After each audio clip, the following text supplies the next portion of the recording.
اور اگر جو ہے وہ قربانی واجب ہے جس مرد اور عورت پہ اور وہ صاحب نصاب ہے. کیا ہے صاحب نصاب؟ صاحب نصاب ہونا کیا ہے؟ خوشحال ہونا ہے. کیا ہے؟ خوشحال ہونا ہے. یعنی مرد اور عورت کے پاس 7.5 تولے زیور یا 52 تولے چاندی کے برابر اماؤنٹ یا جو ہے وہ اتنا زیور اور چاندی اگر اس کے پاس موجود ہے. ضروریات زندگی سے زائد جیسے آپ کے کپڑے ہیں, آپ کا گھر ہے, اسی طرح جو ہے وہ آپ کی سواری ہے, گاڑی آپ نے رکھی ہوئی, یہ آپ کی ضرورت ہے. اس سے زائد اگر آپ کے پاس جو ہے وہ رقم موجود ہو تو پھر آپ پہ کیا ہو جاتی قربانی؟ پھر واجب ہو جاتی. اچھا, اس میں سال کا عرصہ گزرنا شرط نہیں, یہ بھی یاد رکھیں.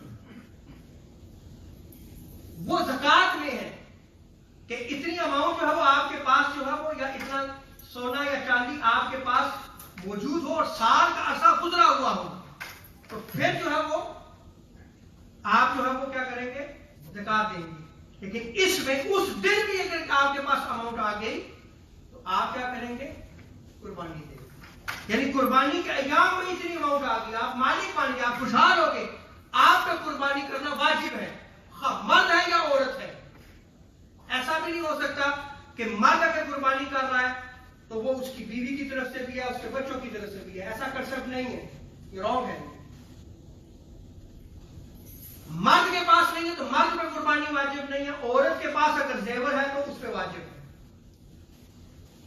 اس کے بچے ہیں, اس کے بالغ ہو گئے ہیں اور بینیفٹس کا جو ہے وہ اماؤنٹ جو ہے وہ ان کی بینک میں جو ہے وہ جمع ہے یا زیور ہے ان کے لیے بنایا ہوا, اتنی مالیت کے وہ مالک بن چکے ہیں ہو کر, تو بچہ یا بچی اگر بالغ ہو گئی ہے تو پھر بھی اسے قربانی واجب ہے.